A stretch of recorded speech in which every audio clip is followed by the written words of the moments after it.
what does BrainPepper mean? It's about peppering ideas, adding flavor to things, right? I've trained it to help. What it does is it helps you brainstorm. How do you use AI to help you be more creative? I like to use creativity to solve problems. And when GPTs came out, I got really excited when you could create your own so that you can solve more problems.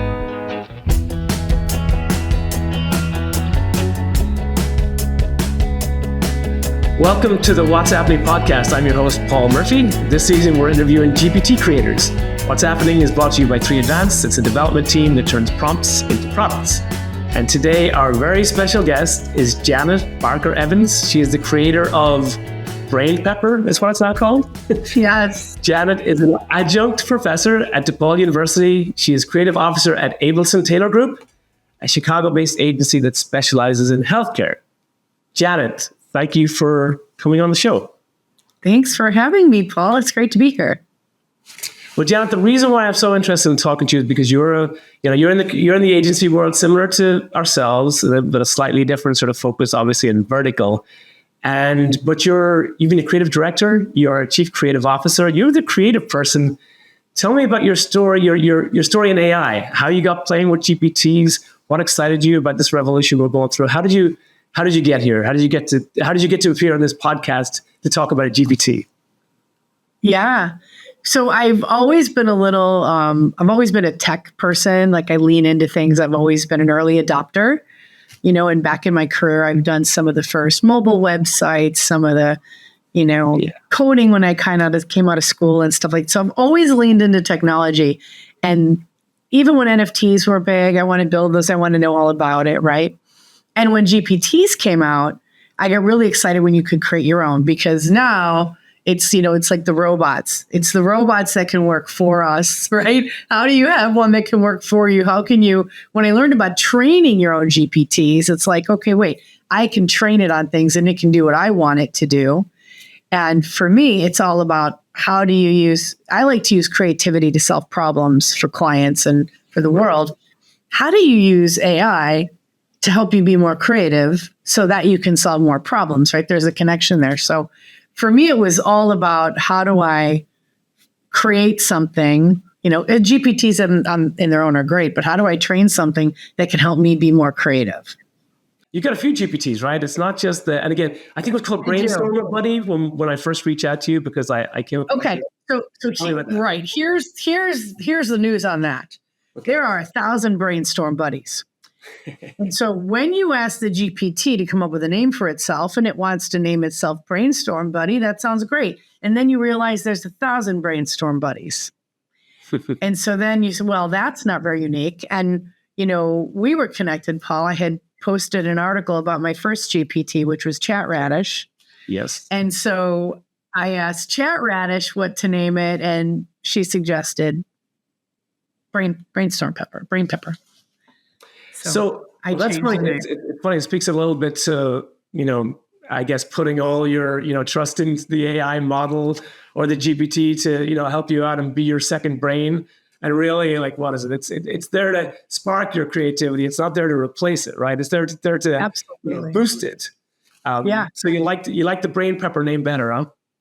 I do like the BrainPepper name. The fact that Chat Radish named BrainPepper. So I'm a storyteller. I'm a poet, right? I'm supposed to be writing children's books, but this is what I do instead. So for me, the fact that Chat Radish named BrainPepper, I have this story in my head that they're friends somewhere in a vegetable universe. So that book may be written, but I like BrainPepper. So tell me, what does BrainPepper mean? Talk about it. So, okay, I think BrainPepper, the word pepper, I originally was thinking of it as peppercorns, like peppering things, like add a little pepper. And I think Chat Radish thought of it as a green pepper. It's a purple pepper because it's more interesting. But I think that it's about peppering ideas, adding flavor to things, right? I've trained it to help. What it does is it helps you brainstorm. And I've trained it to give you prompts for coming up with ideas. And I've been surprised at how good it is. And I know most of that is that it's built on OpenAI. I can't take credit for BrainPepper's intelligence. But, I set it up. If you've ever I don't know if you've ever used Creative Whack Pack. It was Roger Von Oak back in the day. You could deal a card from a deck and it would give you a brainstorm tip. I think there's also, there's a couple online now too. And so I trained BrainPepper to deal a card. Like if you're brainstorming by yourself or with him, he'll give you a card and then he actually guides you through an ideation exercise. So that's really kind of fun. And you're going back and forth. I find myself arguing with him. Well, what about this? Well, what about that? It's quite fun. Jenna, what's the premise? Like, do you have an idea you want to think through? Or is it just, I've got a blank page and get my thoughts flowing? Like, talk me through the flow of like why you would even pick this up to begin with. So I run a creative department and we're solving client problems. And right now, I've been here about a year and right now we solve them in the health and wellness space. And so when you're trying to come up with a new campaign idea for a client, or if it's a pro bono client, you're trying to come up with an idea to solve a problem, most of the time we sit around in a room with other people and we'll brainstorm and, you'll do kind of traditional things or you'll look at what else is out there. But when you have a GPT like BrainPepper, you can ask it a question and you can say, look, I'm trying to do this. I'm trying to solve this problem. Help me come up with ideas. And from a campaign standpoint, when you have a marketing challenge, a lot of the time you're able to go back and forth with a prompt. For example, what's the opposite? What's the opposite thing you can do? Or how could you unsolve? How can you make the problem worse? That's always one of my favorite brainstorming prompts. How could you make the problem worse? And so when you can answer that, you've got it half solved, kind of. That's very cool. Kind of. So does it replace this conversation with other people, or is it like the step that you would take before you even go to the conversation and go walk into the meeting room and actually have some like ideas in front of you already? I think it's both. I also trained it on group brainstorm techniques. So we do ideation sprints and things like that, right? And if you do a brainstorm exercise, we've all done 6 thinking hats, right? We've done things like that, or the crazy 8s. There's a lot of different brainstorming techniques it's trained on. So you can tell it I'm having a group ideation session or a group brainstorm. What are some ideas? And it can help you with that too. But it also just helps you get your initial ideas out, right? It prompts you to think about things differently. We all go to the most obvious thing, right? And as a writer, I'd write headlines and I'd start writing scenarios or whatever. And so this just pulls something different out of the sky and makes you think about it differently. And I think if you understand your problem well enough, it'll help you get to better thinking faster. Yeah. And what about the rest of your team? Tell me a little bit about the agency first. How big is your team? What's the normal kind of like process? Is it like 6 people in a room? Do you have the client there? Is it pre-client? Tell me a little bit about the day-to-day of the agency and sort of link that in with things. So we're leaning heavy into AI at Abelson Taylor Group, and we're using a lot of it operationally too.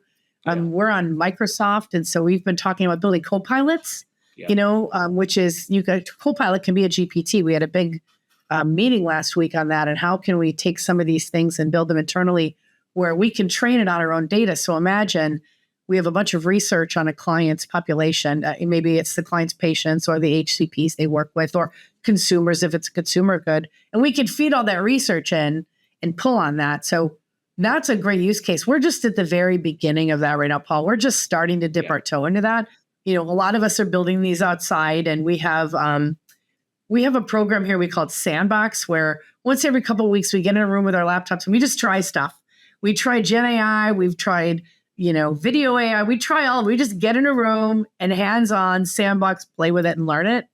And we're starting to get clients into that as well, right? Of course, Gen AI art, when we're doing concepting, we're using that. But from a GPT standpoint, as we're learning more about them and how we can build them, whether it's a co-pilot, a GPT, whatever you want to call it, we're starting to use it more. And for us, concepting can be 2 people. It can be the artist and writer sitting around in a room coming up with ideas. It can be a broader team with the strategists, the writers, and art directors. Sometimes we do very large group brainstorms. And like most of the world, we'll do them on like Mural remotely where we're all on camera and some in the room, some not in the room. So that hybrid world also, makes it different for how we want to brainstorm. And typically people will bring some of their initial ideas to the table first, right? They'll think about it a little bit at a time when they come in the room for the larger group brainstorms. And how many people? So how big is the agency first? Tell me a little bit about the agency, and I want to talk a little bit about 300 people. Yeah, we've got about 300 people here at Abelson Taylor. Yeah. And then how many are you? Like, it seems like you're definitely pushing the charge with Gen AI and GPTs. Is there a common force behind this? Is it like the entire company is like that? We know this is something we need to be at the forefront. We're pushing this. And how have you felt? How have you felt the ability to actually make change within the organization?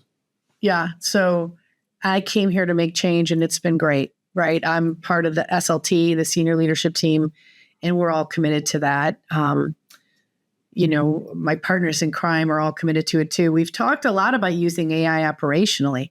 Of course, in my mind, AI can do my timesheets. That's one of the funniest memes as it relates to agencies and creative people. I want AI to do my timesheets. But, we are looking at it operationally. There's so many things that it can do. And if it can free up time from administrative tasks, that lets us spend more time using our human brains to solve problems. So we've been leaning into it heavy.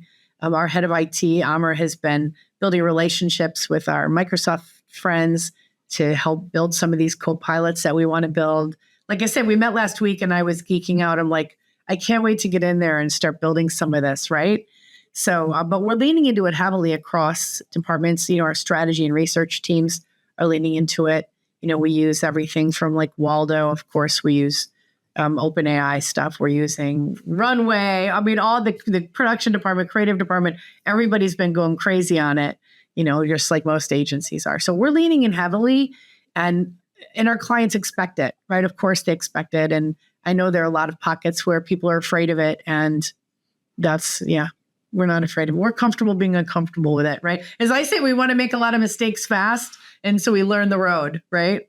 And do you find this is great for your clients too? Like, do they realize that they feel the same passion from like that you're bringing to the table, and do they understand? And has that been part of the activities right now, like actually just selling the right to do this, or getting buy-in from clients to get into more of this experimental territory?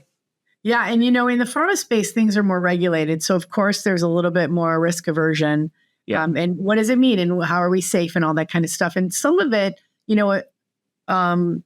at Abelson Taylor, we have a whole AI guidance policy and usage policy.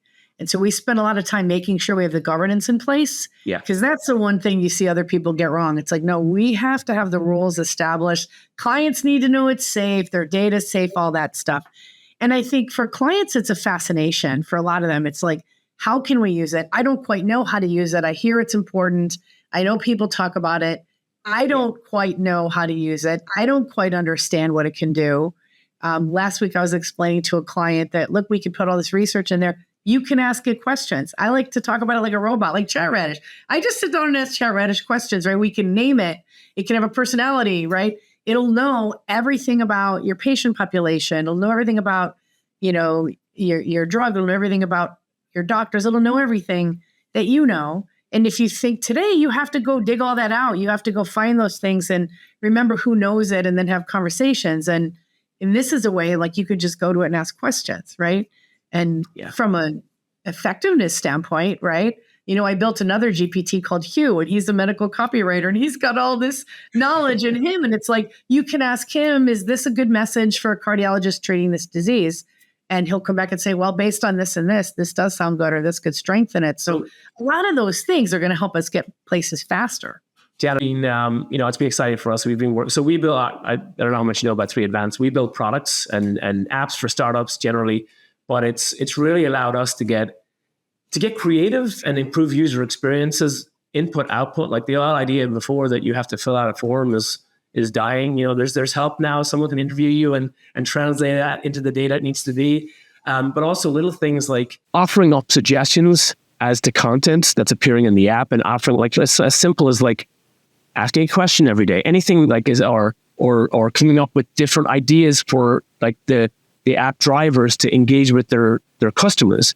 It's like it just gives them more power, especially for some of the startups that are like either greenfield or very early on in the journey. They have limited resources. So giving them the ability to scale themselves, kind of like what you say, like, you have a customer service representative over here, you have a creative person over here. You have all these different, almost team members that folks didn't have access to. And it streamlines and just offers the ability to do so much more in so little time. And it's for me, and I think you said this earlier on, the whole AI revolution is almost democratizing or adding ability for people that do not have the resources to go be more productive, be more creative. It's really, really exciting.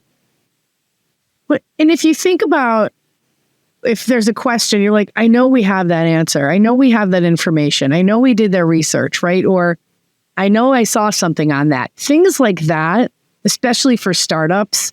I do some mentoring of startups through my relationship with DePaul, and it's amazing. You're right. They have to do the work of 10 people, right?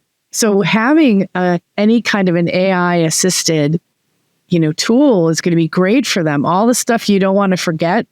That's another thing. I want I want it to take physical form and follow me around and just remind me of everything I need to do and everything I need to know, But yeah, for startups, for sure. I think for all of us, that repository of knowledge at our fingertips.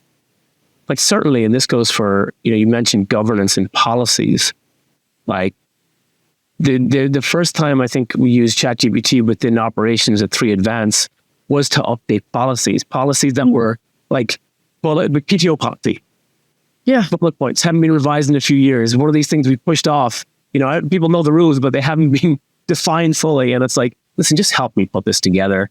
I don't want to fall in, spend so much time and money just rewriting something that's very, very basic. And that's where it started. That was our journey. It's writing simple policies. And now, obviously, with you make Copilot for coding, it's super powering everyone's capabilities. ChatGPT, even now, I don't know how much you've played with Claude, but Claude allows you to jump in there and start actually building applications in real time, which is incredible. Again, putting the power in the hands of people that did not have the power before. Super excited. You're nodding your head, so you've played around with Claude too? I have. And it's funny because I was using it to help me with code a couple of weeks ago. I was my coding skills are so dated, but it doesn't matter because suddenly, Claude can help write it. And then when I run into a problem, of course, I call one of our guys here, one of our developers, and I'm like, I hit a wall. But it is amazing, right? And when you think that 2 years ago, could we have even imagined this? Right. I don't know. I think it's one of those shifts, that we're going to look back at it and go, oh man, remember before AI? It'll be remember before your phone was your computer and your camera and your everything? I don't know. It's pretty remarkable. And I think we're starting to already take it for granted. Yeah. Well, like you said, you mentioned about your GPT and how it's sort of it gets the creative juices flowing and gets you thinking about things and just kicks you off. And maybe even, brings down the barriers to entry, right? For those that maybe are not in this space yet. But it's just, it's incredible. Especially for, I think, for us, it's prototyping. It's testing. Perhaps, and you talked about coding. I created a Chrome plugin, and I was a developer back in the day, like you. My skills are rusty as all hell. But I could jump in and create a ChatGPT at the time helped me create Chrome plugin, told me how to organize the files, collect them together, open it up to Chrome, and suddenly I could parse a web page and pull things out on any page I visit. And it's just I have no business doing that, but it's, and again, it's not in here. Yeah. And this is where we come in. It's it's not I didn't create a full product. I created a tool that helped myself. And then the question is, well, is there a product in it? Is there a bigger implementation of what we've just proven is possible that could be available to the masses? And, that's what excites us every day, because we get a chance to build these things that we have the suspicion that it might work. Now we can test it, and yes, it does work. And then we get the team together to do it for real, and we're a bit further away from getting the entire, replacing the entire team yet. It's the oversight, and it's the pulling the ideas together in the right way, and the regulation and safety of everything that needs to be concerned. We need to be concerned about, but getting things moving. And I think that's fantastic. Then that's the fun part, making a hypothesis, trying something, that's what's fun. And and asking it, what other information do you need? What do I need? I mean, that's the remarkable part, right? Is that you could say, this didn't turn out the way I wanted. I was expecting more of this. How should I have prompted you? It even gets you better at prompting, right? It amazes me that it can do that. And you think, can it do this? And then you try it, break it, try something. I mean, I constantly fail and I learn from it, which is great because then suddenly, and then like, well, that didn't work. Right? I learned quickly that I kind of run out of credits when I do too much stuff in a row. And then I'm like, oh, I have the other model. Yeah. So it's funny, Janet. So any of these GPTs that you've played around with, do you see any of them becoming more valuable? Because it seems like these are all like little, micro japs. Your team surrounded like for specific tasks. Have these been utilized by many other people? Are you getting any traction in the store, or have you passed it to other folks within your company and asked them to try it out? Are they using it? Yeah, I've passed it to a few people internally for sure. And one of the things we're really keen on doing is having like Hugh, which is that medical copywriter, having that trained on our data. Right now, I've trained it on public data because it's not inside AT, right? We're going to build it within Microsoft as a co-pilot. So training it on our research and all of that's going to be great, and working with our medical strategy team and our medical writers and all of that so that we get the right information in there from what we have. That's going to be a big thing for us, right? Because we know that that's something we can offer our clients and something that helps us all internally. And again, the public data is great on the one I've built, but we've got a lot of proprietary stuff too we can feed it. And that's going to be, that's going to be fun. And I think, again, I come from writing. So when people like writers are going to hate it, I'm like, no. And I will say, even Chat Radish, when I've trained her on how I write, but even when I ask her to create something, sometimes I'm like, that's not quite right. So it's more an editorial tool. It's more a suggestive tool. It's more support. Yes. Right. And people are like, oh, it's going to take everyone's jobs. No more than the computer took people's jobs. Right. So that's crazy. You have to know how to use it and you have to embrace it. And, a lot of folks here are doing that. The problem is there's so many tools right now, as I'm sure you see, there's so many platforms, right? I've got Gemini, Claude, ChatGPT, Copilot. Where do you go? And one will get better than the other. One will get better than the other, right? Even I'm a big Midjourney fan, and suddenly they've kind of upped their game. And obviously, I was beta testing Firefly with Adobe back at my last company before I even came here. So I've been into all this for a while, and you kind of wait to see, well, who's going to solve it better, faster? And I think that's where we're playing. We're all waiting for Sora to come out, but using Runway. So a lot of it is that trial and error right now. I think we're in that phase as well. It's very what I love about AI, the generative AI and what ChatGPT did. It, as I say, democratized. It allowed people in. It lowered the barrier of entry to so many different fields. But I feel like at the moment we're being clouded. We're being hammered with all the we even use that our tech news AI apps, and every week it's a new model. Like the Llama 3.1 just dropped. Yeah. So you got to jump on that. But I feel like in some ways it starts, blocking people out again, because it's like, where do I start? What do I do? And it's like it's become intimidating again. I think for us, we're always trying to jump on the right next thing and jump on the what's better and try it out and test it out. And it's like, well, it's like we have ChatGPT Mini popped up, which is in some ways going back the way, but it's like, it's super powerful, super cheap. And for most people especially getting introduced to these tools, it's amazing. Like, start there. Don't worry about the 1,000 different models or different implementations. Start toying around, enjoy yourself first, get a feel for how it works for you. And then we can talk about how to implement it in your business and optimize price, cost, governance, safety, all of these things. But, I love, and this is what I'm trying to do with the podcast, is like really highlight that, like, a lot of people are creating GPTs and they're not AI experts. Like, the days of the data scientists being the only people playing with AI is over. It's for engineers and it's for normal people. Yeah. Yes. It's really, really exciting. But like, I guess what advice would you have for someone who's like looking in from the outside and thinking like, oh my God, where do I start? Yeah, I would say start. And ChatGPT, even the free version, I think is a great place to start because it's so easy. You just type in, right? I can't wait till my Google and Amazon and to my devices, I can just talk to it, right? We need to get more to the talking to it, not just typing phase. But I think that's a great place to start. And listen, Gemini is built into Google. Like there's places where when you do Google search now, you're seeing some of this. And I think everybody's kind of getting exposed to it more, but there's still that fear, right? Of how do I play with it? And I think you have to, my mantra in life is fear is a liar. So I'm always telling everybody, you jump in, right? And it's on my wall, it's everywhere.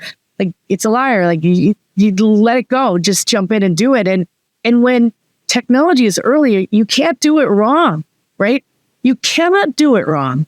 And that's what I try to tell people. Build a GPT to do whatever you want. My friend's a gardener. Build a gardening GPT. I'm like, this is perfect. Put all your information in. It can recommend stuff, right? You're a baker, do that. You're into cars, whatever, right? Personal stuff. Like there's so much stuff you can help it do. I'm big into genealogy. My next GPT is a genealogy one, but just play with it, right? And I think when people go in and they play with it and they see how user-friendly it is, I think that they're going to fall in love with it because you're like, oh my gosh, right? This is so amazing that I can do this. And you don't have to make your own GPTs to play with it, right? I told my brother, he's like, I'm not going to be making GPTs. I'm like, that's okay. You don't have to make them. The base, technology is already there for you to engage with.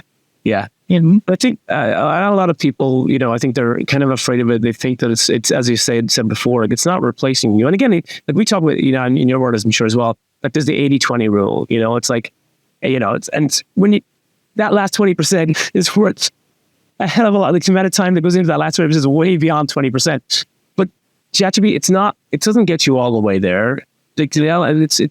It's just to get, for me, it's a procrastination killer. It's a procrastination killer that can make you move, that can get you excited about things again. And, a lot of people learn in different ways. How I learned was like by seeing results. I need that, like even learning to code. If you had seen me in school learning C coding, it was horrific.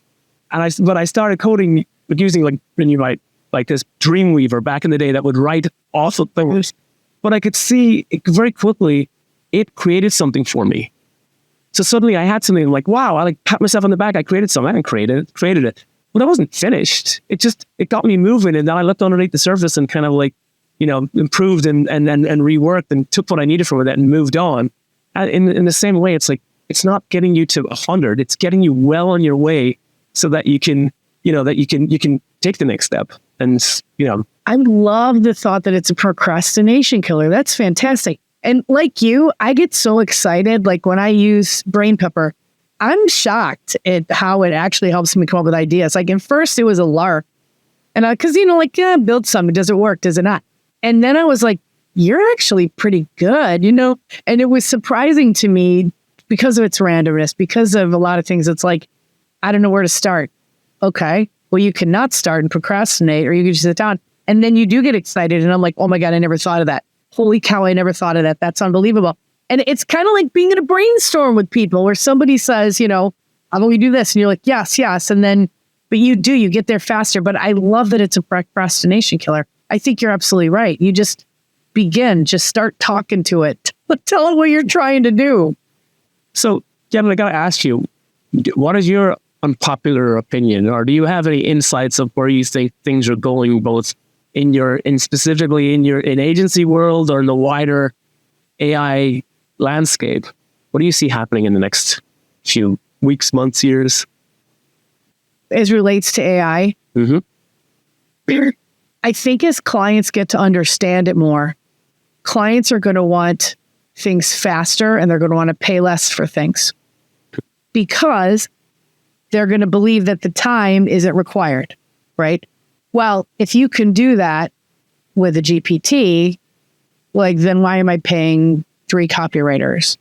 Yeah. And that's where the understanding of how to use the tool is critical. You know this, you play with them, right? Garbage in, garbage out. So you can't get brilliance out of it if you know what I mean? It's like, it can't solve those problems. And I do worry about that. I worry, and same thing in the art space.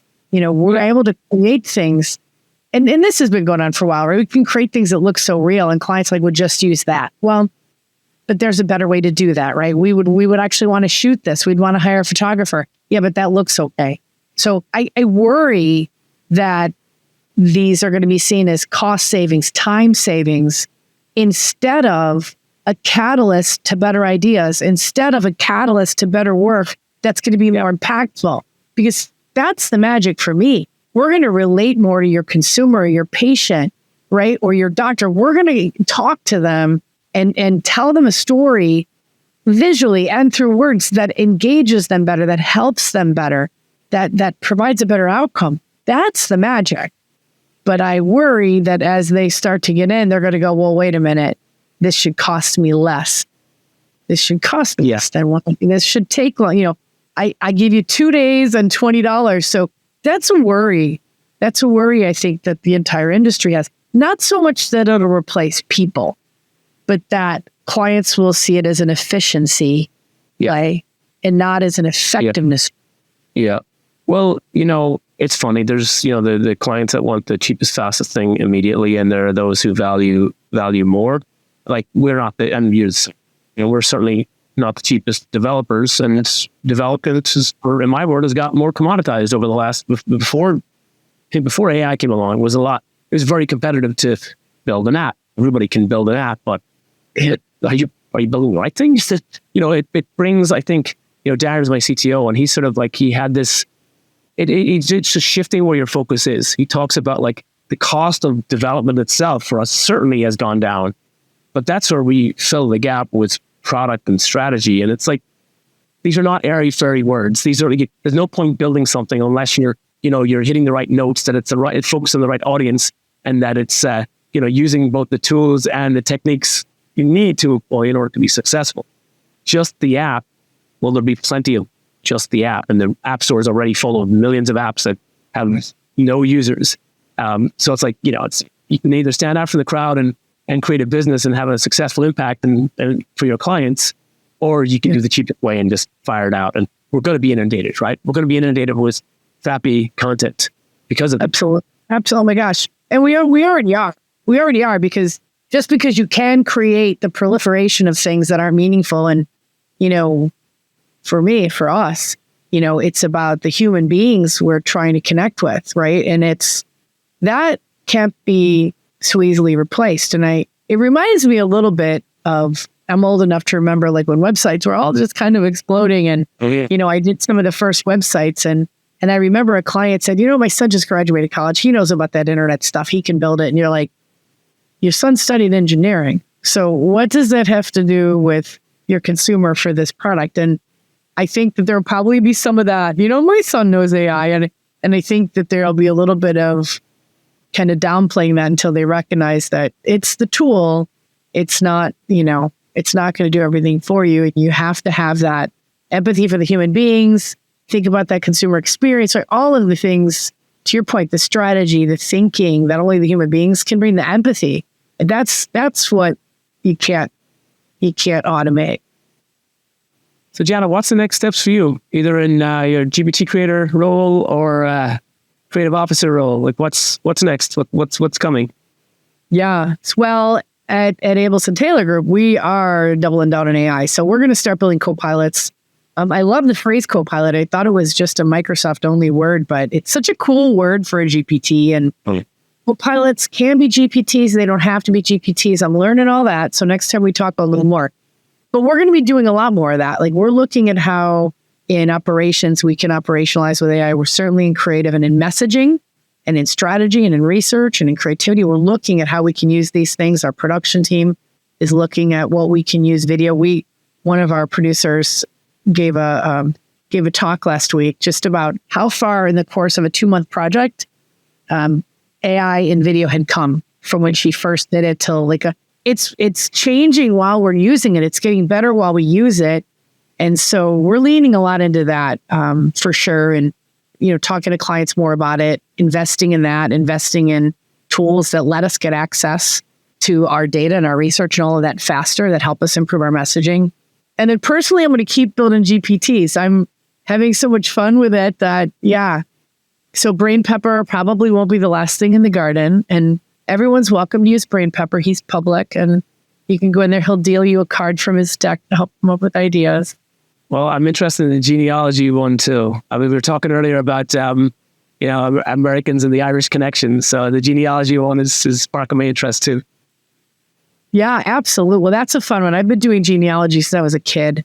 So I'm that's one where I'm kind of a pro. And whenever anyone hits a stumbling block, I'm like, come here, right? Once you know it. But and I'm sure that Family Search and Ancestry and all that are going to start building that in, because that's another space. But I'll be building a GPT on that for sure. I'll study. So how can we? How can people follow along with what you're building, or reach out to you or contact you? How can they find you or your GPTs? Yeah. So, well, you could find my GPT, BrainPepper, in the GPT store on ChatGPT. I am at abelsontaylorgroup.com, so you could certainly follow me there and find me there. And I'm on LinkedIn, of course, as well. And I talk about my GPTs on LinkedIn. So Janet Barker Evans on LinkedIn, you can check it out. I talk about Chat Radish. She's a private GPT. And BrainPepper is not special GPT. That's not. She's a special GPT. She helps me write. She's my editor. She's my friend. I've already designed her. I mean, I'm close to getting a plushie of her. This is how real she is in my life. I love it. Well, before wrapping up, any questions from me? Yeah, I'd love to know, what's the coolest GPT you've seen? Like, what's the coolest use of the technology that you've seen? Oh my goodness. Well, to be quite honest, it's the reason why I kicked off this podcast to begin with. I worked a lot in the domestic violence space for National Network to End Domestic Violence, and I had an idea 5 years ago about an AI. I had this vision of AI being able to help law enforcement speak better to survivors of domestic violence, to identify what laws have been broken so that they be given advice. And I had this. I was like, can this be possible now? What would we need to do? Anyway, I set it aside. It disappeared. And then the GPT store opened, and I'm like, wait a second. And I did a little. So I said, before I jump in and start building, let me do a little search. And I found Statute Matcher by Raphael, who actually helped me kick off this podcast to begin with. So I found this. He was doing this amazing state. It basically matched the history of what has happened in someone's lives against legal statutes. And it blew me away. It was like, this is I had seen in my mind's eye years ago, and now it's possible. It's possible through even a GPT, and a very simple GPT. He's done a lot of work to improve it. Now he's got a full platform or product. But that's what really spurred my interest in interviewing GPT creators. I wanted to speak to Raphael, and I wanted to see who else is out there building great things. That is so cool. You know what? Using technology to help humanity, that's noble. That's awesome. And we can do it. Yeah. I mean, all the information that's locked away somewhere can be accessible for all kinds of great causes. That's awesome. There's a lot. I've interviewed a lot of people over the last few weeks and months, GPTs that help folks, mentees, that they're mentoring young kids that are coming out of school, and it's these GPTs that are helping them navigate the career landscape. There's so many, there's so many, it's limitless GPTs out there. And it's just, there are people that are really doing really cool things. And, that's just to be part of the community now. It's been a blast. That's awesome. That is awesome. Well, Janet, I'll wrap it up. Thank you so much for joining me on the podcast. This is fun. I'm sure we'll speak again. It's really interesting what you're doing. I love what you're jumping in, and I'm excited about your next GPT. I've used it. I will obviously share around the BrainPepper GPT. We'll link it down below. To everyone else, thanks for joining us. This has been What's Happening. We focus on GPT creators. Podcast brought to you by 3Advance, with the apps and AI development team for startups. And you can catch this on YouTube, listen on Spotify, all these fun places.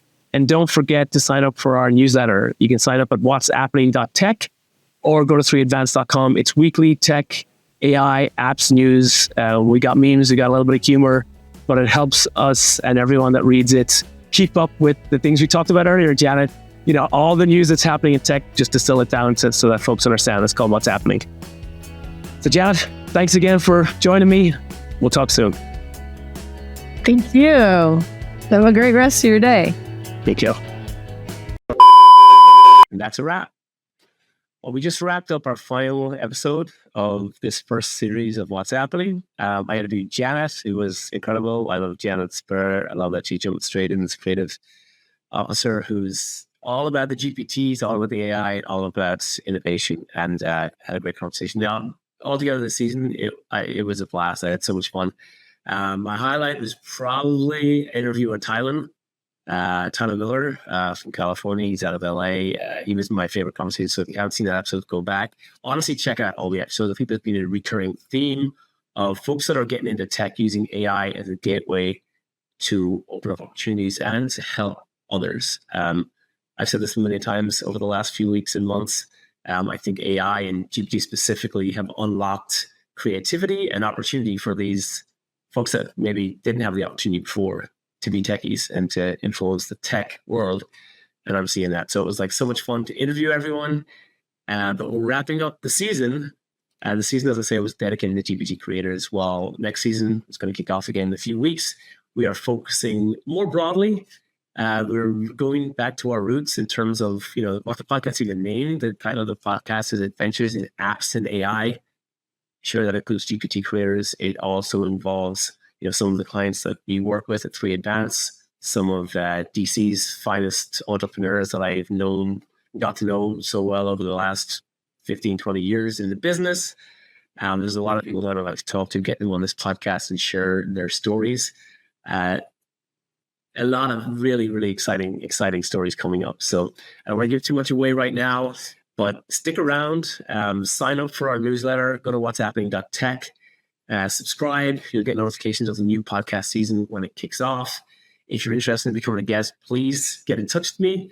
And as always, if you're interested in AI, apps, product development, or any of these things, head on over to 3advance.com. Reach out to us. We love what we do. We love building products. We love using AI to empower and super drive product development and app startups. So get in touch and please tune in for our next season of the 3 Advance podcast, What's Happening, Adventures in Apps and AI. I hope to see you soon. Thanks to all the guests for tuning in and appearing on the show. It's been a blast. And thank you for listening.